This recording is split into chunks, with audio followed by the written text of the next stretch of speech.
Screw it, we'll do it live. Welcome to episode 222 of the Canadian Prepper Podcast. We're recording November 12th, 2023. My name is not Eric. If he was here, he'd say I started a small preparedness company to get people prepared and able to look after themselves for at least long enough for me to know where they live and how to raid their supplies, or something like that. My name is Ian. I'm a homesteader on Vancouver Island who has no idea how OPSEC works. And I'm Jeff. I'm based in Central Ontario. I'm a target shooter, ham radio operator, general overall handyman, and weather nerd. And I'm Brad. I'm in Central Ontario, part-time amateur prepper, constantly trying to better myself. Sorry. I'm Terry, live in sunny Central Ontario, starving indie author, pathetic hunter, terrible fisherman, but a big fan of Generac, which is the topic of the night. Right on. And if you want to help support the show, embrace consumerism and buy some swag. We have both the Canadian Prepper Podcast t-shirt and the tactical Velcro patch at prepperpodcast.ca. All proceeds help keep the lights on, the backup generator fueled, and help cover some of our podcast costs. And if you're enjoying the show, please take a few minutes and submit a review on iTunes or whatever you may have found us on. And we seriously want your feedback, good or bad. Even if it's just a topic you want us to cover or something you learned this week, you can email us at feedback@prepperpodcast.ca. All right. Well, dad jokes remain even though Eric's gone, so we have some high-powered content for you this episode. We're going to start off with some relevant news, update us on our personal preps, and we'll get into the main topic, which is whole home generator setups. So the news, well, for myself, timely enough news article. 235,000 customers lost power this week in BC, actually right in Vancouver, during windstorm. I happened to be in it. And yeah, it's a Star article. And supposedly they're all back online now, but it was about 2 days without power for some of them. Yeah. Wow. So yeah, it's unusual for here because, I mean, in Vancouver at least, all of the power lines are buried. So it's harder to have a power outage, I guess, just the substations and stuff. But yeah, I went outside and even my car was covered in branches and there was all sorts of damage on the road and everything else. It was pretty good witness. It was about 100 kilometers an hour or something like that. Yeah. So other than that, Kite flying weather. Yeah, pretty much. And I guess all the ferries were canceling and all that other stuff. So yeah, there's some pretty angry seas out there and all that. And as a reminder for guys, it's 12 days to Black Friday for, crack open the wallets and get ready to buy those prep supplies. I said that earlier in my household and nobody believed me. They're like, no. It was like at Thanksgiving or something. No, it's not. Not yet. It's coming up. Coming up, yep. Another sort of half-related topic. So let me find out the exact organization that this comes from. But basically, it comes from the U.S. It's obviously a government organization, but it's called the Winter Reliability Assessment Report, or WRA, and it's a report by the North American Electrical Reliability Corporation. And basically what they're saying is half of the U.S. grid is at risk of going down if we have a significant cold and snowy winter. This isn't a new report. They've kind of more or less said that, but they're being a little bit more proactive about it this year after what happened last year. I don't know if people remember just before Christmas last year we had, what was the name of that storm now? Anyways, it knocked out a bunch of power and gas connections and all that over a lot of the eastern United States for a couple of days in the middle of a very cold snap. And so basically I'll just read a couple quick comments. It says, power grid operators from Texas to New England are, quote, at risk of insufficient electrical supplies during peak winter conditions. And it says the report outlined the reliability of the bulk power system and the availability of fuel for natural gas-fired generators, and said they're at risk during severe, widespread cold snaps. So Wasn't Saskatchewan mentioned in that one too? Actually, funny enough, Saskatchewan is the only area that is at an extreme high risk during extreme weather. So, yeah, What gives?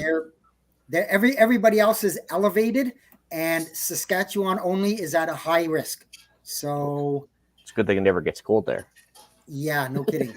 So, I'll be honest, I didn't get into the nitty gritty of the report itself to find out why Saskatchewan was flagged as bad as it was, but it's definitely at a red high risk. So if you're in Saskatchewan, yeah, this will be a timely episode for you. Yeah, actually, the coldest place I've ever experienced was not in the Northwest Territories. It was actually in Saskatchewan, and I think I saw -52 there once. It was like, oh, it's not even Getting funny at that shivers point. just thinking about that. Yeah, it was pretty bad. Oh, -52. Yeah. Oh, and Phil mentions that I'm in disguise tonight. It's my Clark Kent glasses. You can't recognize me at all. So I saw that. yeah, this is what happens when you get old. So, and my second quick news blurb is a state of emergency has been declared in Iceland over the threat of a volcano. Basically, the long and short of the story is that Iceland has had hundreds of small to medium-sized earthquakes over the last 48 to 72 hours, and they are detecting magma flowing underneath some cities, not that far below the surface. When I say not that far, like a couple kilometers, but for magma, that's down there.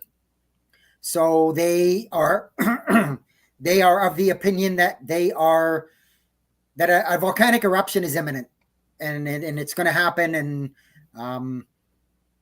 the last time that they had one, and it happened over, I believe it was 2011, if I'm not mistaken, or 2010. They had a pretty bad volcano erupt over that, and it cost the airline industry $3 billion and canceled over 100,000 flights, because obviously, I mean, I'm not a pilot, but everybody says you can't just fly through volcanic ash. It's not good for planes. And now you've got to go around, and you throw into that. Now you're not allowed to fly over Russia, and there's other places you're not allowed to fly over. That this could be, if it's an ongoing and large volcanic eruption, it could be pretty serious for air travel for the next little bit. yeah, they've actually they've got a live stream going right now on YouTube with cameras actually pointing right at where they expect it to go off, which is kind of cool.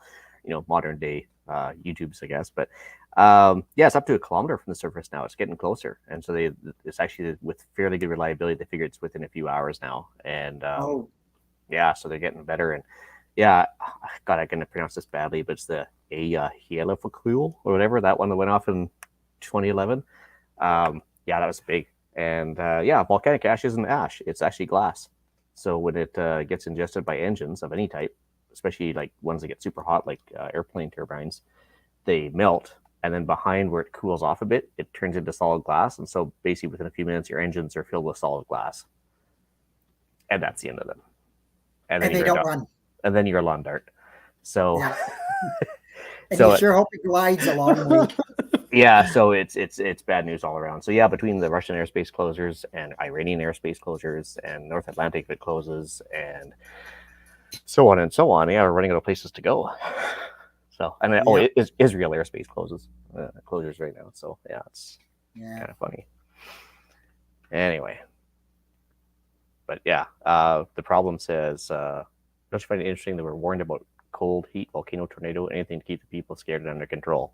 Well, yeah, fear is a good motivator for lots of stuff. Makes you accept all sorts of changes. Yeah. Yeah. Anyways, on that note, let's see here. Let's go to what we did lately for preps. I organized a lot in my living room, my kitchen today. Well, this weekend and today, getting ready for that dreaded Xmas season coming. Work, lots more work. little bit of relaxing, more work. Helped Pierre move a bunch of stuff of he and Melissa's stuff from their old rental down to their new house, and did a little housewarming gathering, whatnot, yesterday. And today is more of just a little bit of a relaxed day. That's it. I did a little bit of cleanup from a minor little storm that we had on Monday night. Nothing big and outlandish, couple odd rumbles of thunder.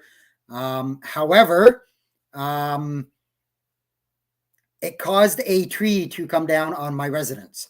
So it took out the corner of my garage, whipped down all of the soffit and the fascia and the eave trough and all that on the garage, and plopped the top part of the tree, about the top 6 feet or so, plopped onto my roof and ended up putting a hole in my roof. Not very big, but enough that obviously water would leak in and so on. I'm not sure if the tree got struck by lightning. Like I said, it wasn't that windy. It wasn't. And the fact that the tree split apart about 15 feet off the ground, there's still like 15 feet of the trunk, and then the top part of the tree come off. I don't know what happened. To be honest, I really don't care. I just want the insurance to come in and do their job, and I'm still waiting for them. It's been almost a week now. So they did come and put a tarp over it to stop any more water damage coming in, but that's all that's happened. So I'm not really doing much. That's what I pay them to do. That's what I pay my outrageous insurance costs for, is for them to come and do it. So we'll just see what happens from there. Outside of that, I really haven't done much this week. That was probably enough to keep you busy for sure. I mean, the funny thing about insurance too is they're going to try and run down the clock so you give up and say, "Oh, I'll take a smaller settlement if we just finish up faster." But they're never going to try and lose money, right? So yeah, just stand your ground. Yep. Anyway, as for myself, brass prep. So I was actually trying to do some basic reloading there, and during my time away in Ontario, I put a bunch of brass together, and I realized I put like one container on top of another, and one container wasn't prepped and one was, but I just assumed it all was. So I started putting together some bullets, and I did a chamber check on the little chamber gauge, and I realized I didn't resize some of this stuff, so I had to take a bunch apart. Anyway, so yeah, I've been doing a lot more brass prep to make sure it's all done. Some reloading with bulk 308, bulk ladder loads, just trying to figure out some new bullet types in various rifles, like the hunting rifle and stuff that I haven't gone hunting with this year. But I haven't even gone to the range to shoot them off yet, so I got to do some unloading probably next week versus reloading. And let's see here, I did a pickup at Princess Auto. I'd ordered, I think last episode I was on, I'd ordered those extra large ammo cans that were on sale. They were on clear out. And so you can see just to my right, there's some large ammo cans sitting up against the fireplace there. And yeah, so I'm going to eventually try and get them over to the island, paint them up, and try and either resell them or use them for myself, because they're watertight and they're big. So why not? Food inventory at the alternate location here. And just dealt with the power outage and some wind damage. And I picked up some projectiles at Cabela's. That was it. As for me, well, I got my mobile bug out location, my RV, winterized, and added a little bit more to the food stores, and getting prepped for going deer hunting next week. And that's it for me. Do you use the RV for the deer hunting at all, or just No, not this year. I could, but this year, yeah, my friend invited me into this off-grid camp he has, so yeah, it'll be luxury living. It's a pretty nice place he's got. Nice wood stove and all that. Oh yes. It's even got internet. Oh, that's like. Oh, you're really roughing it, Terry. Yes, We're really roughing it. Oh, he's got a nice solar setup, and battery power, and yeah, it's great. It's a pretty good setup. It's like Hollywood hunting. Kind of like that. Yeah. Awesome. All right. Well, moving on to the main topic. So before I go on too far, Jeremy V in the live chat sounds like he's going to be a good resource for us tonight.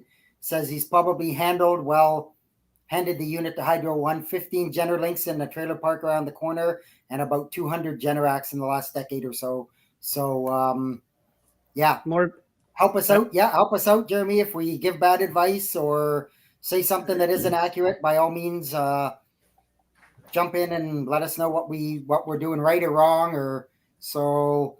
We wanted to talk a bit about generators, types of generators, what's good, what's bad, the pros, the cons of everything, just to give people kind of an idea where they stand and thought process, get the thought going. And Terry can speak a little bit on Generalinks. He actually had one installed. So what I'll kind of start with is basically the portable versus what I call a gen set or a standalone.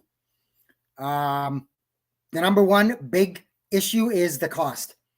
For a couple $1,000, you can get a portable generator as opposed to about $10K or even more potentially, depending on the size you want for a standalone generator. You know, they got to come in, they got to pour a pad, put the generator up, wire it all in, do all that. I've heard people getting quotes of $10,000 to $12,000 to get it done. So that's that one thing is a big issue for a lot of people, and I can understand that, especially with the cost of everything nowadays. So, actually, so I'd imagine, like, I don't know for sure, but if it's attached like that to the house, I imagine it's considered part of the house. So unless you exclude it when you sell the house, you probably have to leave it behind. I'm assuming, right? Actually, you do. Eric has one of those standalones at his house, and it came with the house. You can't, you can't just pick it up and take it with you. It's, they weigh several hundred pounds, if not more. They're plumbed into your natural gas system and then wired directly into the house and into the panels. Yeah, it's once it's there, it's there. Yeah, so I guess it's the one benefit of like having a smaller gen set, even if it's on a trailer of some sort. It's at least you can take it with you, right? I've heard actually the opposite of that as well, Jeff, that if you have one and you're looking to sell your property, if you have it removed first, nobody knows it was there. That came straight from a realtor when I was looking for my house. Yeah, I think if you did it before the listing started. Yeah, sure, that kind of thing. Or you put it in as one of the chattels that's not included in it, and that you will make arrangements before possession is taken to remove it and rewire everything, then they have to know that they can't get it. But yes, yep. Other than that, yeah, I had one place that I looked at not too far away that came with a hookup on the outside. There was no generator there, but the Reliance box like I have now and like you have, Jeff, was there.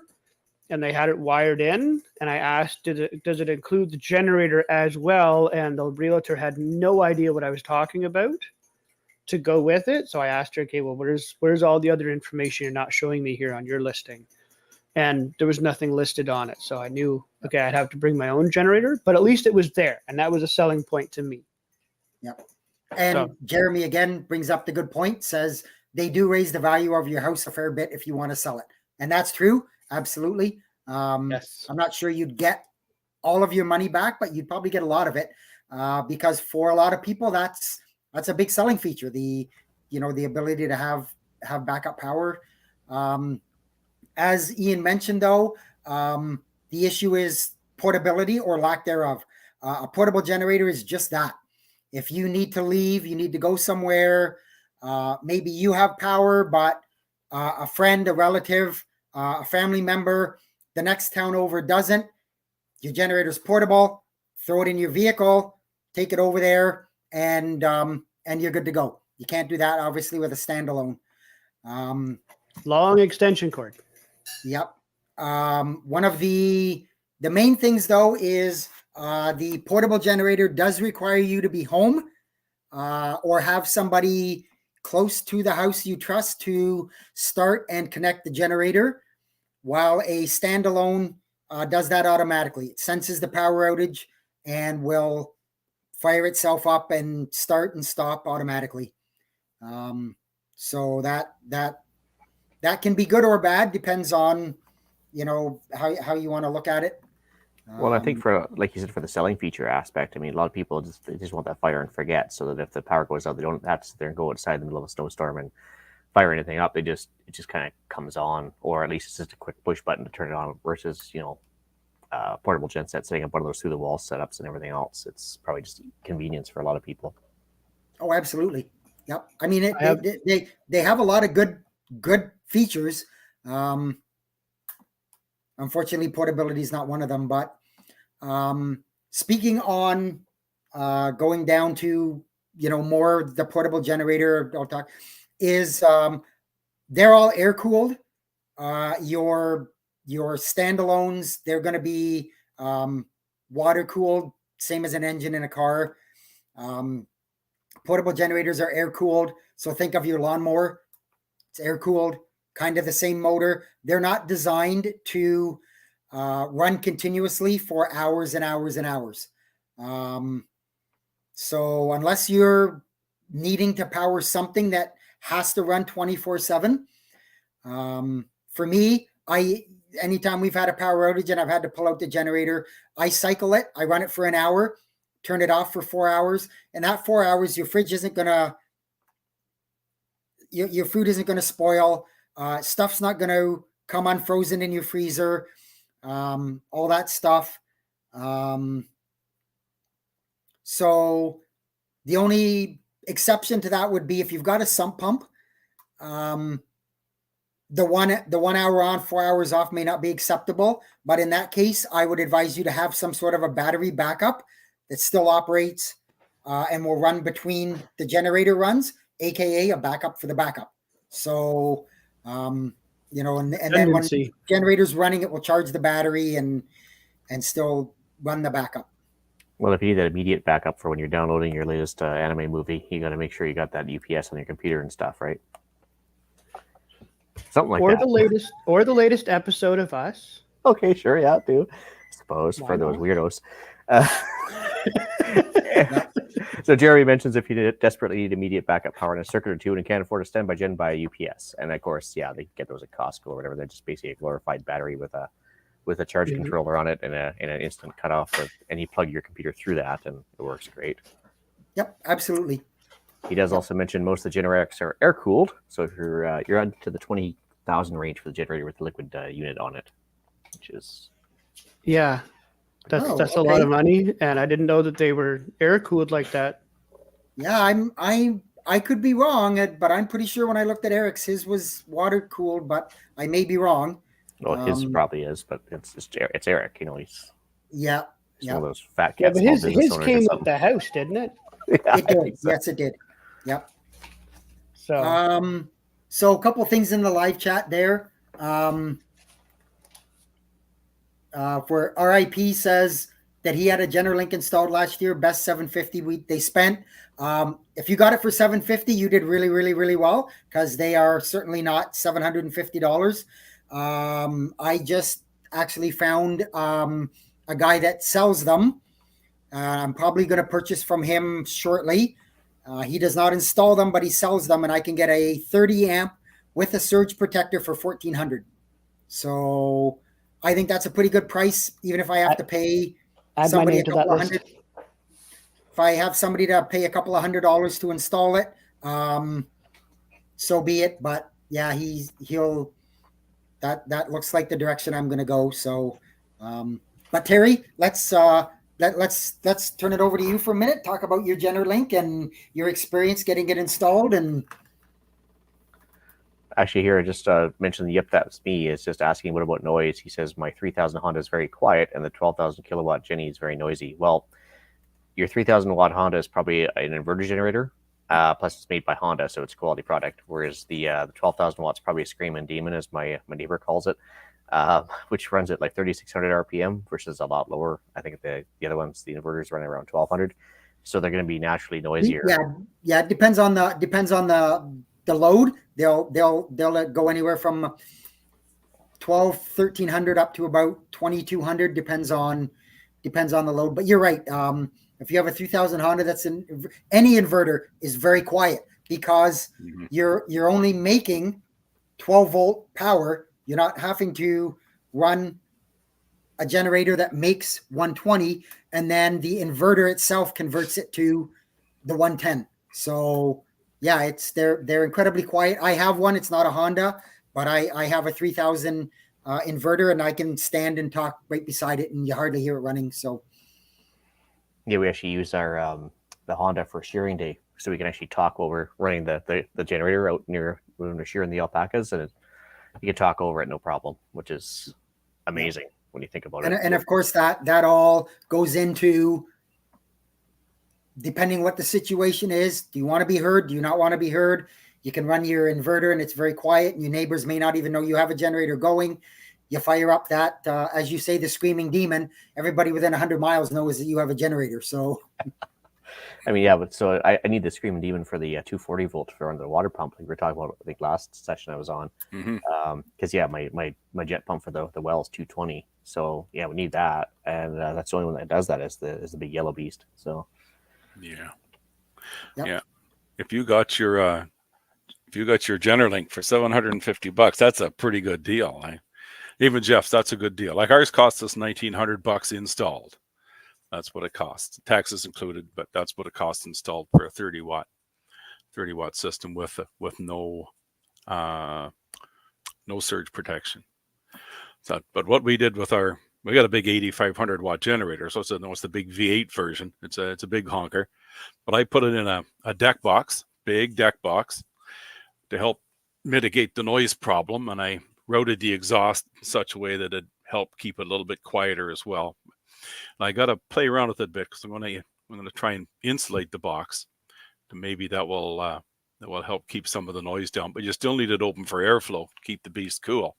So it's still not going to be that quiet. So we're a good ways off the road, and it's behind the house, tucked in behind the garage. So that's going to help keep the noise down. The location makes a big difference too, right? But anyway, it should be good. And it took them less than 20 minutes to install this thing. It's quick and easy, and I would assume that if you wanted to take it with you, you could easy enough get the hydro guys to come back in and pop it back off again. Now, I should probably shut up because my furnace is coming on. It's probably going to make a lot of background noise. So I'll that's leave it okay. back to Jeff. All right.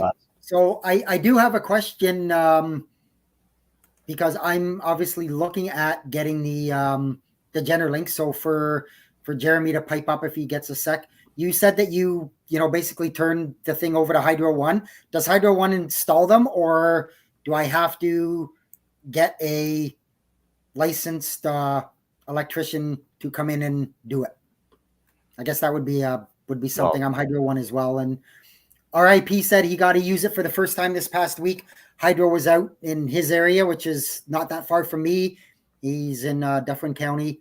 Yeah, you guys had that ice storm, and he said he lost power for 5 hours. So glad everything worked for you. And like Terry says, if you spent $750, you got a deal. So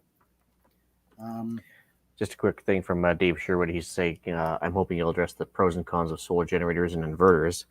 Well, solar generators aren't generators. They don't actually make anything, so they need an input. So whether it's grid power or solar or whatever, they're just a big battery with a transformer on them. So yeah, you charge up the battery pack however you want to do it with solar or grid or whatever, and then when the power goes out, they just run off battery power through an inverter and give you the voltage you need. But they're great when you're like living in a van down by the river or small. Hey, Van City Van Life, right? He's got like 300,000 subscribers. Yeah, that's what he does. He has a solar generator in there. But every time he gets somewhere, he has to plug in his computer power pack and charge it up again. And yeah, I mean, they're great for small usage, but you can't run a fridge or an oil heater or anything off them. They're just not enough jam to them, right? So they're good for small uses, and I think they're definitely quiet, which is great if you have a solar setup. But I mean, for any sort of large scale like whole home thing, it's just never going to work. Yeah, and I mean, don't get me wrong. I'm a proponent of solar as well, and it's not just quiet. It's absolutely, there's no sound at all. But the initial cost outlay is pretty substantial. I mean, you're buying your solar panels, you're buying the inverter, and you're going to have batteries to store that power in when your grid goes down. That there are such things as grid tie inverters where you kind of feed back any excess power back into the grid, and technically you get a credit for it and all that, blah blah blah. But they have no battery capacity, so when the grid goes down, you have no electricity. So, and the big cost is in your batteries. So 60 to 80% is in the batteries, if I'm not mistaken. The cost of solar. Yeah, I got solar panels all the cheap. You can, buck of water or better you can usually do for the actual solar panels. But then by the time you throw in the inverters and the batteries and the charge controllers and everything else, it gets pricey fast. But I mean, yeah, but I think he was talking about like the suitcase solar generators, like the what's that brand name? Jackery. Yes, one of those. Jackery makes a good one. Yeah, but yeah, it's just not a large scale solution at all. So, anyways, Jeremy mentions that Hydro One does install them, but you need a licensed electrical contractor for Hydro to do it. They're supposed to shut the power off, but they don't. So they do instead. We can't work on the meter live. And that's kind of what I figured. So, yeah. We had to have the electrician here to do that. Hydro would cut the power.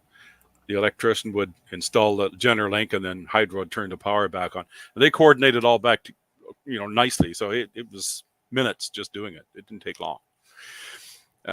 You might get a Hydro guy to do it, but he's not supposed to. Right. That's my understanding, as if the supervisors or probably union would likely not let them do it, because technically you should have the power shut off, or you're Yes. playing with a live box there, right? So Yeah. Yeah. I looked after our last show. I looked on Hydro One's website, looked around for quite some time to try to find how I could go about asking them if they did that sort of thing. And I couldn't find anything like that. I had to leave a message. That was only on Thursday, I think. I haven't heard anything back from them as to my question to them. And I've heard the brand names Generac and Generac. Are they just different brand names, or there's different type of setups? Generac is the unit that goes on your meter. Yeah. And then you plug your portable generator into it. And Generac is the standalone. It's a brand name of standalone, because Briggs & Stratton makes one. There's probably a few others that do, but Generac's kind of the household name that does them. The question the fellow had about the portable, the little portable solar units, was, I looked into those quite a bit for my trailer, because I thought that's something that I thought might be a feasible thing for the trailer. It doesn't take a lot of juice, and I just got to run a small furnace and so on. And I haven't got to the point that I want to buy one yet, but you're looking at a lot of money, and once that battery goes dead, then it's going to take some time to charge it. And if it's off grid and you've got no power, then you're going to be relying on solar, and the solar panels are a lot of money, as you can imagine. So that depends on how quickly you can charge it, is based on how many solar panels, and then providing you got sun. So if you're living in your off-grid system and you plug everything into that, you're going to deplete that battery pretty quick and have no way to charge it back up again without a gas generator. So there's the pros and cons to the battery, the little solar battery units. I don't know if I'd want to gamble on it. Like we've had our power out for 36 hours sometimes, and there's no way it's going to last that long. There's no way, unless you have a means of charging it back up again. Yep. Agreed. And so Jeremy says there that he ran his trailer off of a 250 watts of solar and a propane tank with one battery for a few days. It's doable, yeah, but not comfortable. It's only a few days, right? So, I mean, don't get me wrong. I'm not saying I wouldn't do it. I just kind of agree with Terry. It's to me, it's more, and yep, that's me says the same thing, that it's more of a supplement than wanting to rely on it for your total go at it. But I mean, everybody's different, and I'm certainly not going to tell or give advice on people as to what way they should go.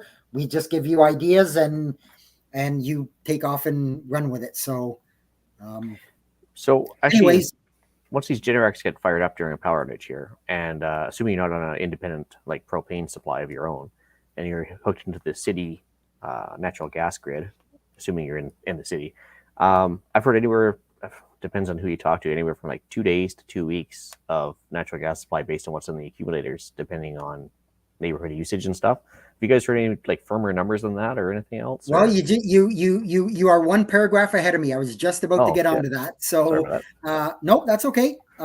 So let's talk about that then. Let's talk about fuel. So neither one of them is going to work without fuel. So if your generator is gas or the one generator I have, obviously I have more than one, is a dual fuel. It is a propane and a natural and a gasoline. You just need to make sure that you have enough gas in stock for at least several days of running. That's one of the other reasons why I run the cycle system with my generator. Like I say, an hour on, 4 hours off. That fuel goes exponentially longer if you're not running it 24/7. Talking about the natural gas, there's no guarantee that it will be there during a prolonged outage, especially if it's an incredibly large outage like the big one we had. I don't know what year was that, 2001, 2002, somewhere, I think. So I asked a friend of mine who actually works for a large gas corporation, and he actually works in their pumping division. And his answer, I asked him, about what the storage was and so his answer was, where I work, and like I said, he's part of the pumping part of it. He said the Achilles heel is the old power generation equipment. He says, if it works, we can run indefinitely. That's for the big pumping, big pipelines.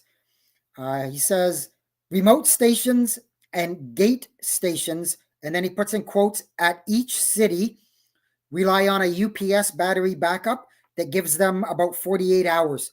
Then we would need portable generators. So after 48 hours, we need gasoline and manpower to keep it going city by city. So to me, that's new every day. Is about 48 hours. So you would have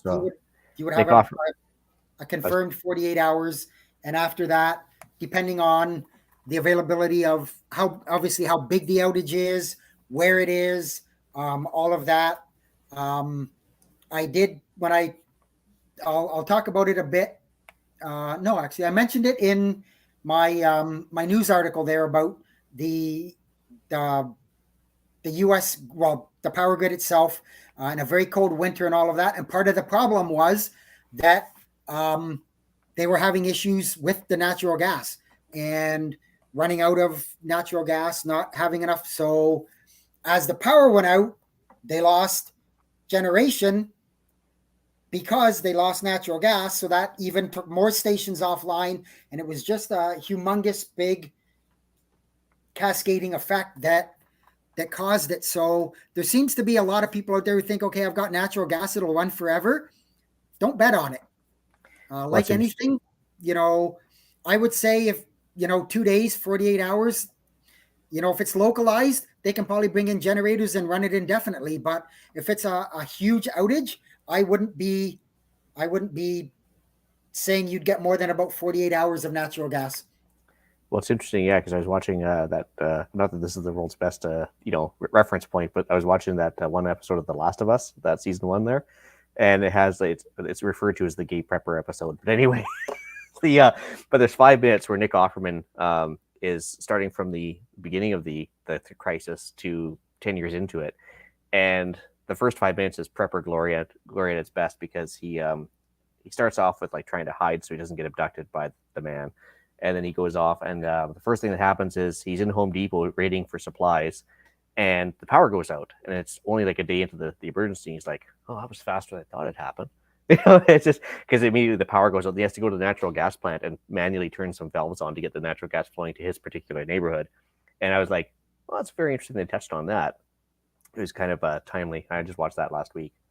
But yeah, so like it doesn't expect to stay on, it seems, as long as everybody thought. But Because I was told a couple weeks, even with the fireplaces and stuff, you'd get a couple weeks out of them, but not so much. And then the other thing I was going to say there too, I guess that's another benefit to having a giant big propane tank in your backyard. Like remember the old trailer parks used to have the big, hot dog shaped propane tanks. They call them the pigs or whatever, that are like 2,000 pounds or whatever. I guess that's even more good reason to have something like that parked in your backyard. Well, and that was another thing I was going to say is if you live somewhere with no natural gas and you want one of those big generators, not only are you paying for the generator and the pad and the wiring and all that, now you're going to have to get that big propane tank brought in.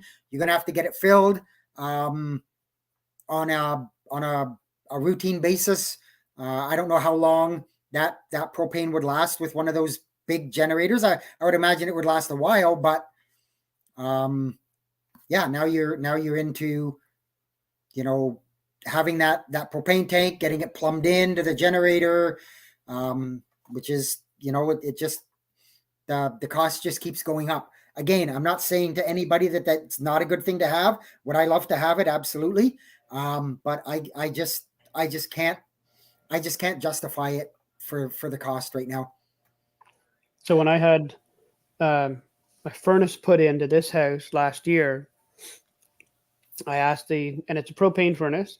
I asked the guys doing the install, how much would it cost me to put a T into my propane line running down the side of the house from the tank to where it enters the house to go to the furnace and the hot water tank that's down there.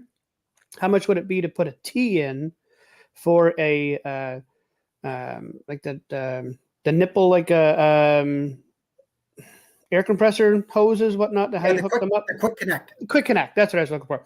How much would it cost for a T and a quick connect to go to my propane barbecue outside? Anybody want to take a guess?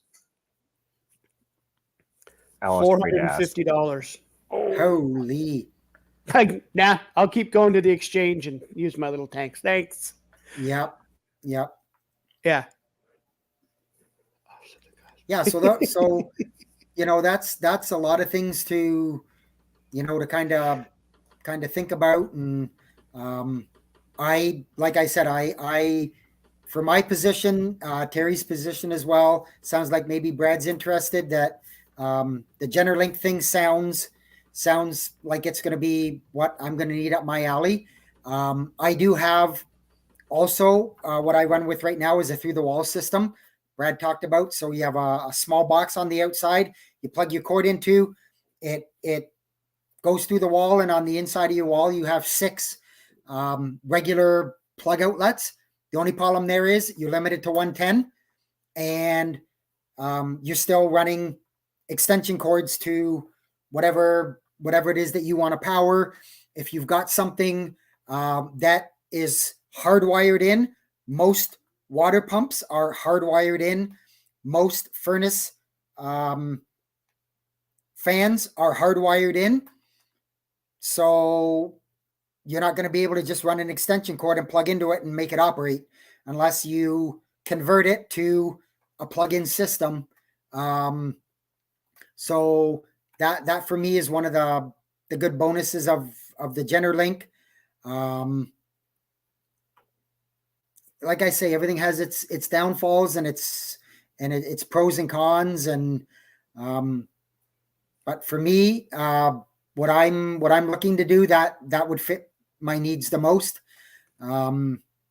Obviously, if you're going to go, you need to understand, if you're going to go the Generac system, you're going to need a generator big enough to power some things, and it has to have a 220. Generac, where you plug your cord in, it's 220. You can't have it just running one half of a phase. It has to run both phases. So you have to have a generator big enough. Mostly, I'm going to say you're probably going to have to be looking at 5,000 watts and up for something that runs 220. That generator that I picked up, the Screaming Demon, as Ian calls it, that I picked up for super cheap, is a 6,500, and it has 220 on it. So, but yeah, that's another thing to look at. The through the wall kit still does just 110. I run it off of my 3,000 watt inverter. So So the nice thing about that Reliance through the wall system that you and I have, Jeff, you can leave it at the house. You could take it out if you wanted to, but you could leave it at the house. You're not out a huge amount of money. No, they're only what I Mine pay was- 129, I think, for mine or something, if that even. I can't remember. I think But, mine yeah. was 140, but yeah, it's somewhere right around that ballpark. Yeah, I would say it's not. Yeah, it's not stupidly expensive. No, So- no, and it's perfectly worth its weight in gold for, like you said, snowstorm. You're not running or power outage. You're not running extension cords through the window. You're just pushing them around your house. The Generalink I like because, well, I like it because you're just hooking up alternate power to your main meter, and then running your house like normal if your generator can handle it. The downside to that is if I move, I've got to call hydro in to come and disconnect it. Yep. But I'm willing to pay that cost for them to come in and disconnect it, or they can add it to my monthly bill or whatever. But then I know that it's been done right, and I can set up another time for them to come and hook it to my new house, and I still have it. Maybe Jeremy can enlighten us on this one, but my understanding is that you're allowed one free hydro disconnect visit a year. So that basically covers our installation here now. And if next year we decided to move, then technically I guess I could call them and do it again. Then I may have to pay at the new location. I don't know. It just depends on where you go. But the other thing that's interesting about the Generalink and the portable generator system is, all right, so if you got to leave town for whatever the reason, you can take your generator with you, right? So I got my little trailer. I can take my generator out of my box and I can throw it in the back of my pickup with my trailer and off I go. Whereas if you got a Generac, you're not going to do that. You're going to need another generator. So this enables you to use one generator for two things. Some lunatics like myself have two generators anyway, but it's you can take the generator with you if you got to leave town or if you want to go camping for a few days or whatever too. So Jared Janot brings up a question. They're asking, Generalink, is that the one that plugs into your meter box? Yes, that's the one. And they say for some reason that's frowned upon by almost all the power companies in the US, from what I've heard. I don't know why they would frown on it, except for the fact that they don't want you to have an alternate way to provide power to your house. They want to think that they're the full in control and they're the only ones, and you have to rely on them. And it's lost revenue. I don't know. Right? I don't know. I wouldn't doubt they would frown on it, but if I'd like to, she says or he says that I'd like to have that, I would do it. Just go ahead and do it. They may frown upon it, but they can't stop you from doing it, is my understanding. Just a note on that one. I'm led to believe, and somebody please correct me if I'm wrong, in Quebec, they are illegal. You cannot use them. Why does that not surprise me? I was going to say the same thing. Why does that not surprise me? Yeah, I mean, they also ban wood stoves too. So what are you going to do, right? And as I mentioned in the last podcast, they're now as of next year they're banning natural gas into new buildings. So no gas stoves, no gas water heaters, no gas furnaces. No, they want everything electric. Which get it, means they should be going red on that grid warning article here by next year too. Yep. Yes. RIP asks sort of related question or unrelated. Does anybody know how much gasoline you're allowed to store on your property? I've heard in a residential neighborhood it's 100 liters to no limit. I would say, where do you live? Yeah, it depends where you live. There may be bylaws. There may not be. I'm not aware of any. Nobody's ever made anything to me. I have 5 or 6. 1, 2, 3. No, I have 6 20-liter fuel containers that I keep full at any given time. So, I'm not aware of it. You would have to probably contact your local bylaw, and I'm not saying you do this, or just play dumb, and it's easier to ask for forgiveness than permission. You want to open up that can of worms, maybe. But also, on like I'll call them urban acreages, like the 5 acre subdivisions and stuff. You'll still see the farm tank on stilts that's got like the 200-gallon tank up there, and they've got diesel or gas up there for the snowmobiles or the tractors or whatever. So I mean, it can't be that uncommon to have more than 6 jerry cans on board. So I can't imagine unless you're in the middle of the city. Yeah, I know condos and stuff certainly have limitations. Not supposed to have jerry cans in a condo. I get that. But yeah, I think if you're in your own standalone house, I think you're fine. Yeah. And But Jeremy does it's not say legal advice. yes to the free disconnect. So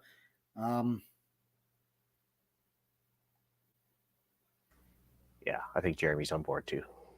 Yep.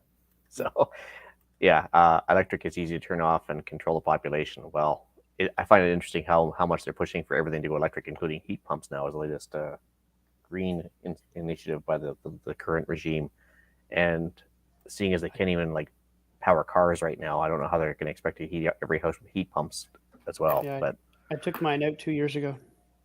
Well, so it's the old argument. This is like 5 years ago even. We were switching from compact fluorescents to LEDs in the house because the grid couldn't handle the increased load. So we had to go switch over to LEDs to protect the fragile grid.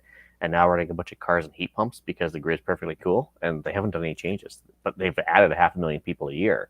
So I mean, Yeah. You can't tell me that the grid is that much more robust that like 2 million people later from 4 years ago, the grid is able to handle that much more. I mean, come on. So Not unless they've done major upgrades. Which I don't see a whole lot of substations being built. I don't know about you guys or. Nope. Every so often. One thing that Dave mentioned, and I'll talk about that quick. He says perhaps it's frowned upon because some people might try to hook it up themselves and create a reverse flow and fry the connection at the pole. Generlink has a built-in disconnect, so as soon as you connect up to the Generlink, it disconnects from the main feed, so you are not backfeeding the grid. That is incredibly dangerous. As Dave says, the reverse flow. The last thing you want to do is kill a hydro lineman who's trying to hook you back up because you have backfed the grid. Don't do something on your own that's going to put somebody else's life in danger. The Generlinks have that system built in that it automatically clicks on, prevents backfeed or reverse flow, or however you want to word it, stops it from happening. I can't say that enough. Don't do stuff on your own unless you absolutely 100% know what you're doing, because you could find yourself being held liable if you cause injury to somebody. So as much as sometimes we don't like the way that government does things, I'm not going to argue with anybody on that one. Just don't do it. Okay, what do you mean? Sometimes we don't agree with what the government does. So, on that note, Phil's trying to trigger me here right now. This is good to get me pumped up for tomorrow night because he mentions free heat pumps being offered by the government. Well, nothing in this country is free, as we know, when it's supplied by the government. It's paid for with tax money, which is stolen from people with the implied threat of force from a social contract we didn't sign on and we can't opt out of. So, anyways, yeah, that's my rant for the day. Before I go. Yep. Yeah. Anyway, get a transfer switch. Isolates property 100%. Yeah, if you can get a big chunk, isolator like transfer switch, that'd be ideal too. But it would be, but again, that relies on you flicking the switch. Whereas with the Generac, you just plug it in, it automatically does it. Again, I'm not saying it's right or wrong, but again, that transfer switch relies on you to manually turn it off, and if you don't, again, you're backfeeding into the grid. So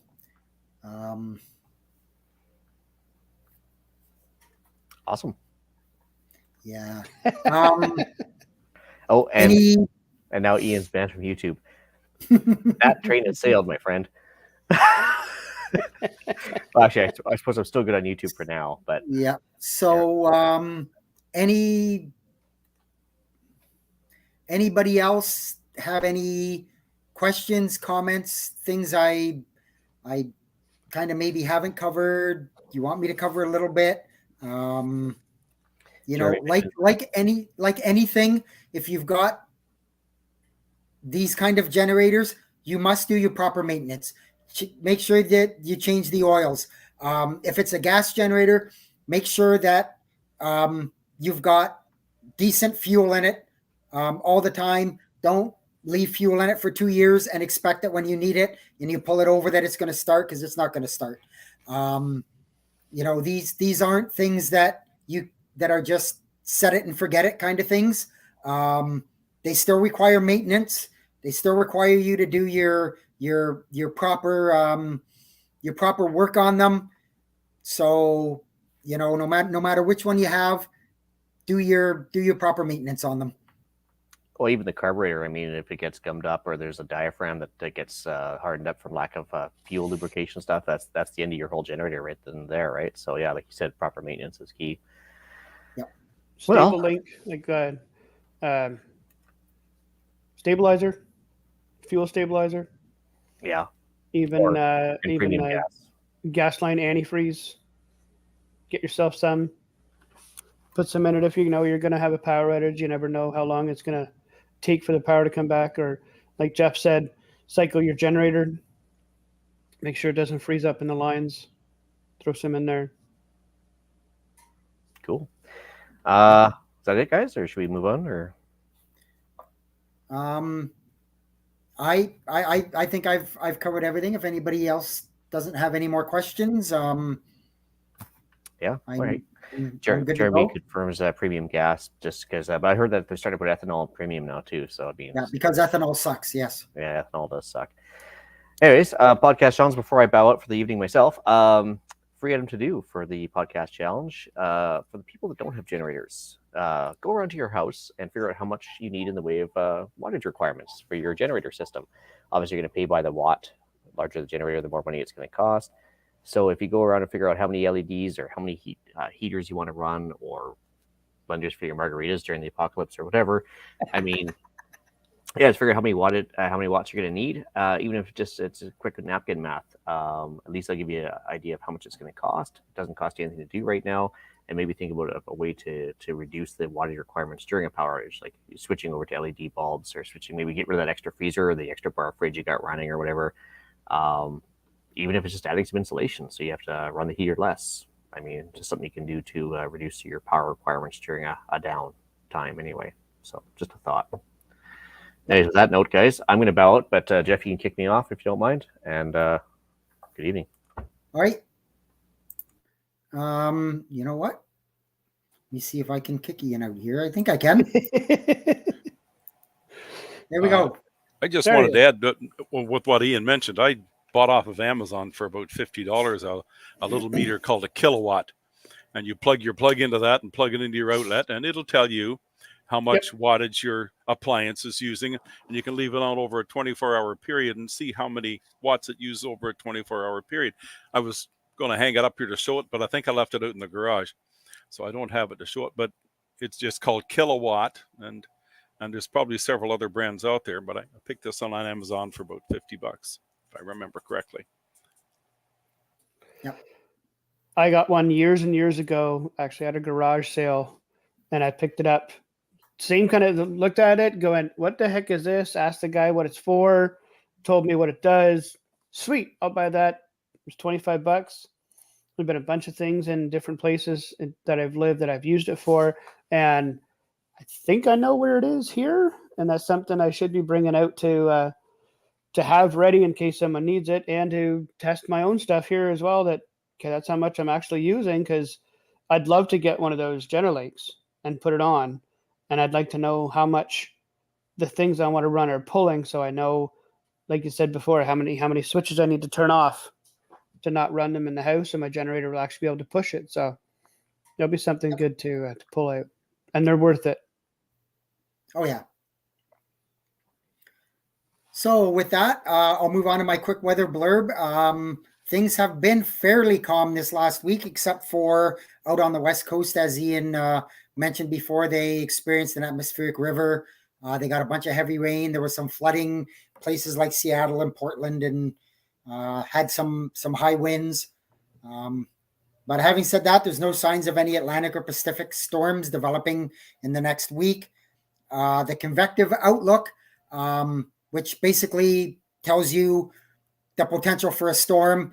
We all know convection helps create the storms and everything, is basically clear for all of North America for the next 6 to 8 days. So it doesn't look like we're going to be in for anything. Of course, that can change. Always keep your eye on the weather. But that being said, I'm not seeing anything that's popping up or grabbing my attention. Of course, long range, they're still projecting. Take that with a grain of salt, or more than a grain of salt, maybe a pound or 10 pounds or whatever. That they're still projecting a cold and snowy winter for the Great Lakes in the Northeast. So, again, whatever you want to do, keep that in mind. So, with that, move on to deal of the week. It was kind of Ian's thing, but Brad, do you want to run with that if you don't mind? I could do that. The deal of the week is the Hornady ELD X or M projectiles, 20% off at Cabela's. And Ian puts in here that he's never seen them that low. So I guess for those that can, stack them deep while it's cheap. I'll throw a link into the show notes there for that in a second. Something and then to he also. Nope, sorry, go ahead, not for a deal of the week, but before we close off here, as we were talking, I kept trying to search up what the limit is, what the bylaw limit is, or just legal laws, whatnot limit is for storing fuel at home. Everything I'm coming across from BC to Newfoundland is 30 liters in an attached garage. And you can store more in a detached garage or shed, but the National Fire Code, National Fire Chiefs Association or something around there had said that they recommend 30 liters as a maximum, just so we know. Yeah, well, unfortunately, that's not going to happen for me. So. Oh, hell no. I got 4 cans full in the back. That's 80 liters. I ain't doing no 30-liter crap. I'm not saying.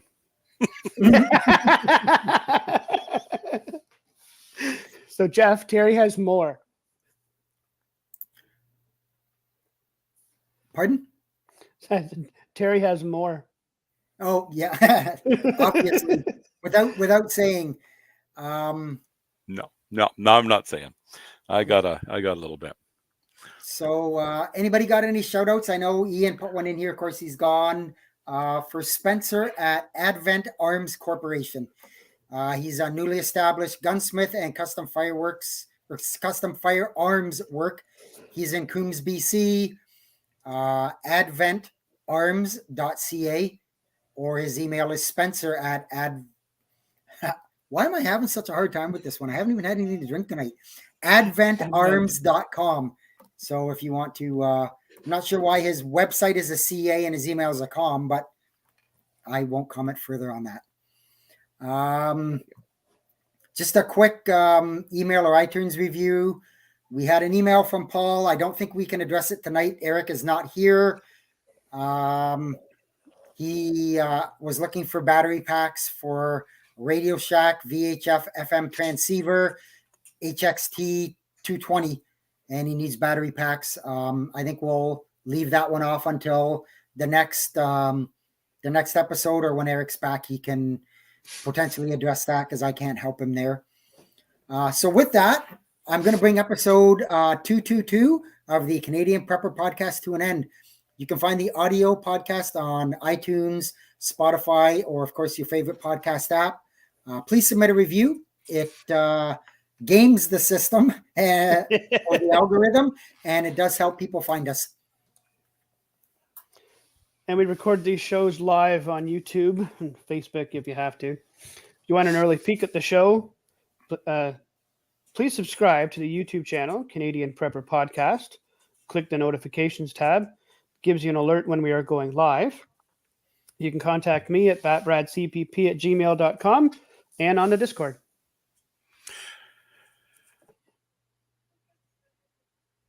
You are muted, Terry.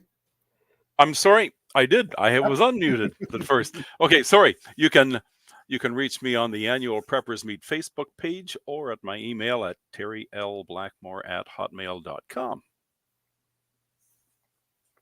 And if anybody wants to reach out to Ian, considering he bailed, you can email him at the islandretreat@gmail.com, or you can find him Monday nights on the Canadian Patriot podcast, the other CPP. He's also on their Gilded app for that because he's banned everywhere else. So thanks for joining us. So until next time, be prepared, stay safe, and keep learning.